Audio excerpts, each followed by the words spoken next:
आज मुंबईमध्ये प्रथमच गोदाधामचे रामगिरी महाराज आणि त्यांच्यासोबत मुंबईचे पोलीस कमिशनर आणि केंद्रीय मंत्री डॉक्टर सत्यपाल सिंग यांनी आज पत्रकारांशी संवाद साधताना रामगिरी महाराज यांनी जे वक्तव्य मोहम्मद बद्दल केलेलं आहे त्याचा खुलासा केला।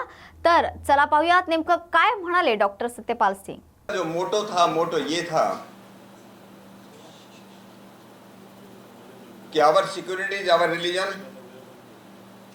our security is our religion, doing awareness is our mission। हम अपनी सुरक्षा करें, यह धर्म है, और जागरूकता पैदा करना, फैलाना, ये हमारा मिशन है।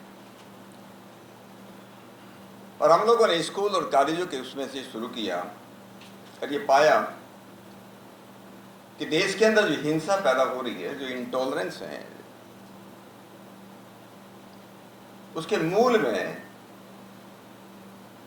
संस्कृत में उसको कहते हैं कि भेदात भयम। ये मैं नहीं बनाया है, किसी दूसरे ने नहीं बनाया। भेद से भय पैदा होता है। अब भेद पैदा कर दीजिए तो भय पैदा हो जाएगा। ये अलग है, हम अलग हैं। जब भय होता है तो भय से द्वेष पैदा होता है और द्वेष से हिंसा पैदा होती है।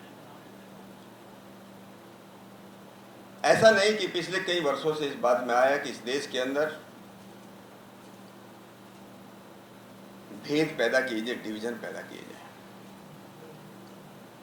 कास्ट के नाम पर, धर्म के नाम पर, रिलीजन के नाम पर, लैंग्वेज के नाम पर, रीजन के नाम पर, कास्ट, सब कास्ट, ये ट्राइबल है, ये आदिवासी है, ये गैर आदिवासी है, ये आर्य है, ये द्रविड़ है। ये देश नहीं, ये राष्ट्र नहीं, ये सब कॉन्टिनेंट है।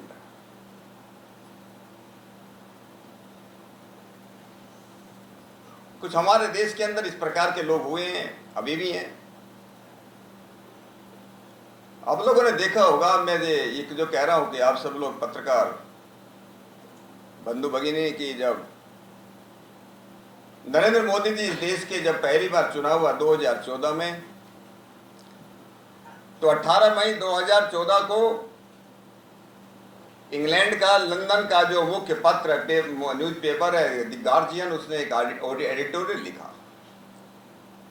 और एडिटोरियल लिखा कि this day will go down in the history as Britain has finally left India, as Britain has finally left India.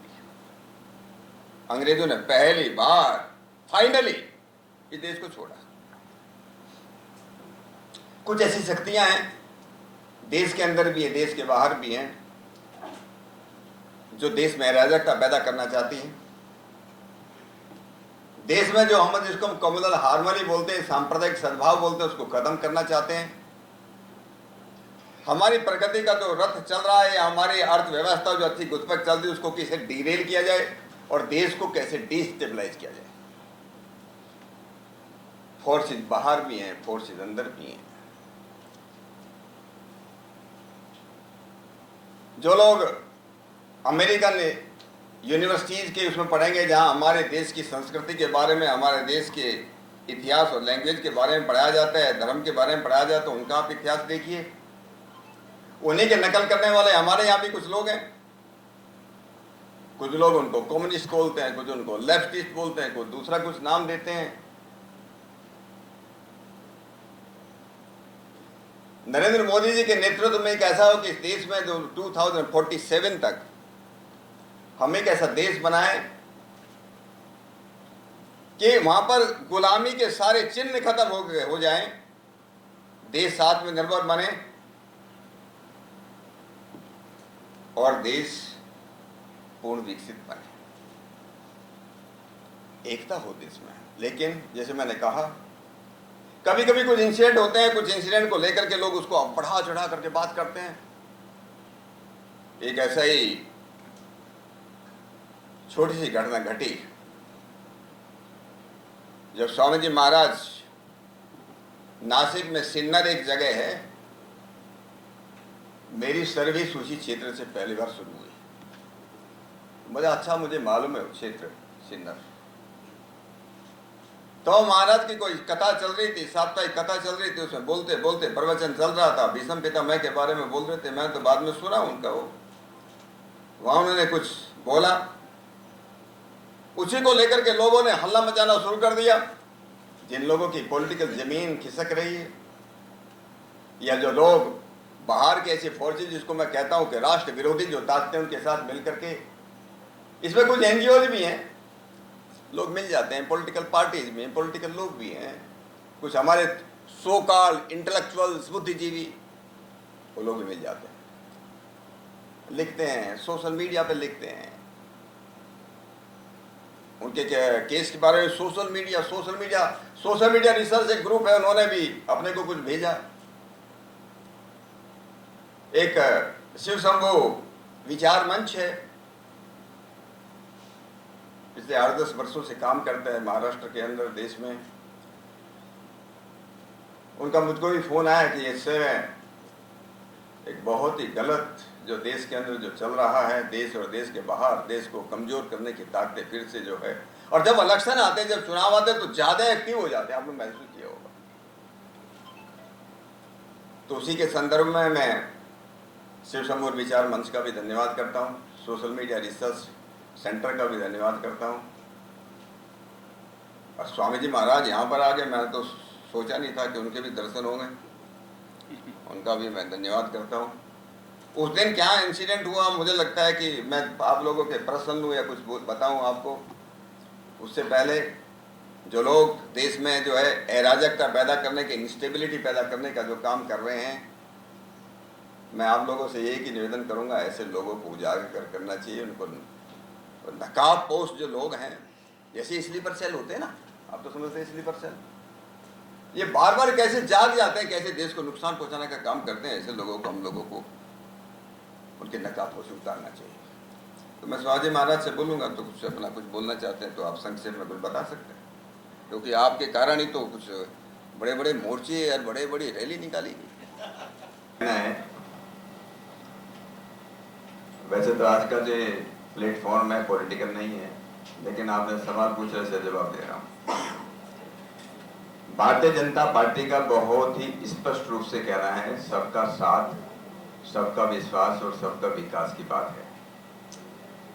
Bharatiya Janata party हमारी केंद्र सरकार हो या राज्य सरकारें, जहां पर ही भारतीय जनता पार्टी का शासन है, मैं एक उदाहरण देना चाहता हूं केवल, और रिकॉर्ड की बात कर रहा हूं।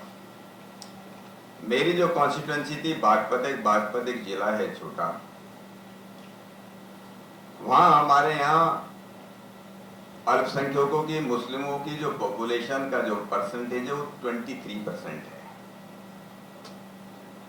लेकिन गवर्नमेंट की जितनी वेलफेयर योजनाएं हैं, कल्याणकारी जितनी योजनाएं भारत सरकार की और उत्तर प्रदेश सरकार की, जहां हमारे योगी आदित्यनाथ जी वहां पर मुख्यमंत्री हैं, वहां पर 48%, मैं रिकॉर्ड की बात कर रहा हूं, पॉपुलेशन 23% है, लेकिन वेलफेयर के ये मेजर्स की जितने हमारे स्कीम्स हैं भारत सरकार को, उसका 48% वो मुस्लिम लोगों को गया है। इससे बड़ा उदाहरण दूसरा नहीं हो सकता कि भारतीय जनता पार्टी सबको साथ लेकर के चलती है। और जितने भी राष्ट्रवादी लोग हैं, इसमें जो है किसी जाति का, किसी धर्म का, किसी का कोई मतलब नहीं, सबको देश के लिए काम करना चाहिए, ऐसा मैं मानता हूँ। तो आप सभी लोगों का बहुत बहुत धन्यवाद, thank you very much and all the best. आमच्या बरोबर आहेत महाराष्ट्राचे मुंबईचे भूतपूर्व पोलीस कमिशनर, आपण बोलूया त्यांचे प्रेस कॉन्फ्रेंस घेतला है त्याबद्दल। सर, पहली बात तो आज आप रामगिरी महाराज के साथ पहली बार देख रहा हूँ कि प्रेस कॉन्फ्रेंस करते हुए आए हैं, तो इसमें क्या लॉजिक? देखिए, मुझे जो है शिव शंभू विचार मंच और सोशल मीडिया रिसर्च सेंटर ने मेरे से निवेदन किया था कि समाज में या देश में जिस प्रकार से अराजक तत्व जो है काम कर रहे हैं, उनको पर्दाफाश करना ज़रूरी है, और अगर उसमें आकर के मैं प्रेस को जो है अगर संबोधित कर पाया तो अच्छा रहेगा। उसके लिए मैं आया हूँ। तो मुझे एक अवसर मिला है यहाँ के मुंबई माजी मुंबई, उसमें जो है लोगों से अपने बात करने का। रामगिरी महाराज के जो हुआ था, तो आपने आज खुलासा किया कि ये अंतर्राष्ट्रीय साजिश थी। नहीं, मैंने कहा कि अभी नया शुरू नहीं हुआ, मैं तो कहीं पहले से इस प्रकार का शुरू है, इस प्रकार के तत्व हैं काफ़ी। जो बहुत बरसों से इस प्रकार के लिए काम कर रहे हैं, और लेकिन जब चुनाव आते हैं तब ये लोग ज़्यादा एक्टिव और हाइपर एक्टिव हो जाते हैं। देश में अराजकता का फैलाना है, देश में जो है डिवीज़न पैदा करना है, धर्म के नाम पर, रिलीजन के नाम पर, भाषा के नाम पर जो है ये अलग अलग तरह के जो कर रहे हैं, ये हमारे देश को कमज़ोर करने वाली जो ताकतें हैं, देश के अंदर भी हैं, देश के बाहर भी हैं। इनसे हमको सावधान रहने की और जागरूक होने की ज़रूरत है। आपके समय पे मुंबई पुलिस और आपके समय की मुंबई पुलिस में क्या अंतर आपको दिख रहा है? अच्छा चल रहा है, तो को देखिए सुरक्षा है जैसा इसमें मुंबई शहर के अंदर। तो और आजकल मेरा पुलिस से कोई ज़्यादा संबंध नहीं है, आजकल तो मैं समाज से और देश से उससे जुड़ा हुआ हूँ। तो पुलिस के बारे में तो पुलिस कमिश्नर से आप पूछेंगे तो आपको बताएंगे क्या अंतर आया, या यहाँ का जो पब्लिक है, यहाँ की जनता बताएगी कि क्या अंतर आया है।